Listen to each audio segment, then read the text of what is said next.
नमस्कार दोस्तों, स्वागत है आपका आपके अपने यूट्यूब चैनल अपनी कोचिंग पे। आज हम बात करने वाले हैं एसएससी एमटीएस 13 जून के सेकंड शिफ्ट के पेपर के बारे में। अगर आपने चैनल को सब्सक्राइब नहीं किया है तो चैनल को सब्सक्राइब जरूर कर लीजिएगा। चलिए वीडियो स्टार्ट करते हैं। पहला क्वेश्चन पूछा गया था, फरवरी 2022 में एसएससी के नए चेयरमैन कौन बने थे। ये इस टाइम ये करंट का है, लेकिन ये अभी चेंज हो गए हैं चेयरमैन। तो फरवरी 2022 में एसएससी के चेयरमैन बने थे वो थे एस किशोर थे, वो एसएससी के चेयरमैन थे। वर्तमान में एसएससी के चेयरमैन वो ब्रिजराज शर्मा जी है, वो चेयरमैन है। ये आगे पूछ सकते हैं तो आप इसको याद कर लीजिएगा। हमने वीडियो एक्स्ट्रा फैक्ट के साथ भी बनाया है, तो आप ध्यान से देखिएगा। ये वीडियो आपके लिए काफ़ी हेल्पफुल होगा। अगर आपका आगे आने वाला एग्ज़ाम है तो आपको बहुत हेल्प मिलेगी इससे। अगला क्वेश्चन है, अली अकबर खान कौन सा वाद्य यंत्र बजाते थे। तो इसका सही उत्तर होगा वे अली अकबर खान है वो सरोद थे। और बात करें तो अली अकबर खान मेहर घराने के एक हिंदुस्तानी शास्त्रीय संगीतकार थे। अगला क्वेश्चन पूछा गया था, वोट देने का अधिकार भारतीय संविधान के किस अनुच्छेद में है। तो यह है भारतीय संविधान के अनुच्छेद 326 में है। और बात करें तो भारतीय संविधान के अनुच्छेद 326 से एक सार्वभौमिक वयस्क मताधिकार को निर्वाचित सरकार के सभी स्तरों के चुनाव के आधार के रूप में परिभाषित करता है। अगला क्वेश्चन पूछा गया था, पृथ्वी की भूप्रपट्टी पर कौन सा तत्व सबसे अधिक मात्रा में पाया जाता है। तो आप सभी जानते होंगे ऑक्सीजन है वो और सबसे अधिक पृथ्वी पर भूपट्टी पर पाया जाता है। और बात करें तो पृथ्वी की भूप्रपट्टी में सबसे अधिक मात्रा में पाया जाने वाला तत्व है ऑक्सीजन है। यह वजन के हिसाब से क्रस्ट का लगभग 46.6% बनाता है। क्रस्ट में अगले सबसे प्रचुर तत्व है सिलिकॉन, एल्यूमिनियम, लोहा, कैल्शियम, सोडियम, पोटेशियम और मैग्नीशियम है। ये तत्व पृथ्वी की पपड़ी में पाए जाने वाले अधिकांश खनिजों को बनाते हैं सॉरी। अगला क्वेश्चन पूछा गया था, टाइफून साइक्लोन किस देश से आता है। तो अधिकतर मेरे दोस्त ये नहीं जानते होंगे टाइफून साइक्लोन ये क्या चीज़ है। तो बता दूं आपको, ये चीन देश से आता है और यह उष्णकटिबंधीय चक्रवात है। तो उष्णकटिबंधीय चक्रवात विल्ली विल्ली और टाइफून क्रमशः जापान, चीन, फिलीपींस के तट से आते हैं। ये उष्णकटिबंधीय चक्रवात हैं। अगला क्वेश्चन है, कुमारगुप्त के पिता का नाम क्या था। तो आप सभी, ये तो आसान क्वेश्चन था, इजी क्वेश्चन था, चंद्रगुप्त द्वितीय। ये क्वेश्चन सब फर्स्ट शिफ्ट में पूछा गया था, तो आप इसको जरूर याद कर लीजिएगा, आगे भी पूछ सकते हैं इसको। अगला क्वेश्चन पूछा गया था, नीलगिरी पहाड़ी किस राज्य में स्थित है। तो नीलगिरी की पहाड़ी है वो तमिलनाडु राज्य में स्थित है। और बात करें तो दक्षिण भारत का दूसरा सर्वोच्च शिखर है नीलगिरी पहाड़ी। और प्रसिद्ध पर्यटक स्थल ऊटी या उटकमंड नीलगिरी में ही स्थित है, इसलिए ये प्रसिद्ध भी है। नीलगिरी पहाड़ियों को नीला पर्वत के नाम से भी जाना जाता है। टोडा जनजाति के लोग ये तमिलनाडु के एकांत नीलगिरी पठार पर रहते हैं। तो ये आपको ये पूछ सकते हैं कि टोडा जनजाति है वो कहाँ पाई जाती है। तो ये नीलगिरी की पहाड़ियों में पाई जाती है। अगला क्वेश्चन पूछा गया था, लिटमस पत्थर होता है वो जो हम केमिस्ट्री में काम लेते हैं, प्राकृतिक रंग कौन सा होता है। तो इसका प्राकृतिक रंग है वो बैंगनी होता है। इसके बारे में और बात करें तो लिटमस का प्राकृतिक रंग बैंगनी होता है। लिटमस पत्थर का प्रयोग रासायनिक सूचकों के रूप में किया जाता है। इसका उपयोग या तो अम्लीय या क्षारीय मिश्रण के निर्धारण के लिए किया जाता है। यदि नीले लिटमस पत्थर को अम्लीय मिश्रण में डाला जाता है तो यह लाल हो जाता है। तो इसकी विशेषता है। अगला क्वेश्चन था, नाडा का फुल फॉर्म क्या है। तो आप सभी जानते होंगे नाडा का फुल फॉर्म है वो नेशनल एंटी डोपिंग एजेंसी है। ये ड्रग्स के अगेंस्ट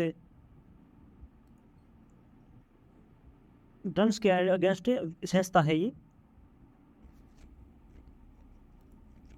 अगला क्वेश्चन पूछा गया था, पानीपत का प्रथम युद्ध कब हुआ था। तो आप सभी जानते होंगे पानीपत का प्रथम युद्ध है 1526 में हुआ था, और यह बाबर और इब्राहिम लोदी के बीच में हुआ था। पानीपत भारतीय इतिहास में 3 प्रमुख लड़ाइयों का गवाह है। पानीपत की पहली लड़ाई 21 अप्रैल 1526 को दिल्ली के सुल्तान इब्राहिम लोदी और बाबर के बीच में लड़ा गया था। बाबर की सेना में इब्राहिम के 1 लाख से अधिक सैनिकों को हराया था, और यहाँ से ही बाबर के मुगल साम्राज्य की नींव रखी गई थी। दोस्तों, ये फर्स्ट शिफ्ट में पूछा गया था और ये सेकंड शिफ्ट में पूछ लिया गया है, तो ये मोस्ट इम्पोर्टेंट पर्सन है। आप अगर SSC MTS की तैयारी कर रहे हैं तो आप युद्ध से प्रश्न जरूर पढ़ के जाएं। अगला क्वेश्चन है, होलिका दहन का त्यौहार किसका प्रतीक है? तो होलिका दहन का प्रतीक है त्यौहार है वो बुराई पर अच्छाई की जीत का प्रतीक है। और बात करें तो ईश्वर भक्त प्रहलाद की याद में इस दिन होली जलाई जाती है। प्रतीक रूप में भी यह माना जाता है कि प्रहलाद का अर्थ आनंद होता है। वैर और उत्पीड़न की प्रतीक होलिका जलाने की लकड़ी यानी कि जलती है, और प्रेम तथा उल्लास का प्रतीक प्रहलाद आनंद देते रहता है। अगला क्वेश्चन पूछा गया था, भारत का पश्चिम दिशा में पड़ोसी देश कौन सा है? तो भारत का पश्चिम दिशा में आप सभी जानते होंगे पाकिस्तान पड़ोसी देश हैं, जिससे भारत के 4 राज्य की सीमा लगती है। और बात करें तो भारत के पश्चिम में पाकिस्तान, उत्तर पूर्व में चीन, नेपाल और भूटान, पूर्व में बांग्लादेश और म्यांमार स्थित है, और दक्षिण में आप जानते हैं हिंद महासागर है। अगला है, हिंद महासागर में इसके दक्षिण पश्चिम में मालदीव, दक्षिण में श्रीलंका और दक्षिण पूर्व में इंडोनेशिया से भारत की समुद्रिक सीमा लगती है। तो सीमा से प्रश्न पूछ सकते हैं, पहले प्रश्न में पूछा गया है। अगला क्वेश्चन है, मिट्टी में कौन सा तत्व पाया जाता है? तो मिट्टी में अधिकतर नाइट्रोजन पाया जाता है। और बात करें तो मिट्टी में पाए जाने वाले सबसे आम खनिज जो पौधों की वृद्धि का समर्थन करते हैं वे हैं फास्फोरस, पोटेशियम और नाइट्रोजन गैसें शामिल है। इसमें नाइट्रोजन ऑप्शन में था, तो ये इसका हो गया फास्फोरस, पोटेशियम, नाइट्रोजन, ये तीनों गैसें ही हैं। अगला है, अन्य कम सामान्य खनिजों में कैल्शियम, मैग्नीशियम और सल्फर शामिल है। मिट्टी में जैविक और अजैविक कारक हैं जो कि मिट्टी को संरचना बनाते हैं। अगला प्रश्न है, तमिलनाडु के चिदम्बरम मंदिर किस नृत्य को समर्पित है? तो यह भरतनाट्यम को समर्पित है। और चिदम्बरम है, यह त्यौहार भगवान नटराज को श्रद्धांजलि अर्पित करने के लिए मनाया जाता है, जो नृत्य का भगवान माना जाता है। चिदम्बरम मंदिर है वो, इसके बारे में ये एक्स्ट्रा फैक्ट है। अगला क्वेश्चन पूछा गया था, पश्चिम बंगाल से किस देश की सीमा लगती है? तो आप सभी जानते होंगे पश्चिम बंगाल की 3 अंतर्राष्ट्रीय सीमाएं हैं। पश्चिम बंगाल की अंतर्राष्ट्रीय सीमाएं पूर्व में बांग्लादेश से लगती है, उत्तर में भूटान से लगती है और उत्तर पश्चिम में नेपाल के साथ लगती है। अगला क्वेश्चन पूछा गया था, 1965 ईस्वी में दर्पण एकेडमी की स्थापना करने के लिए किसे पद्मश्री से सम्मानित किया गया?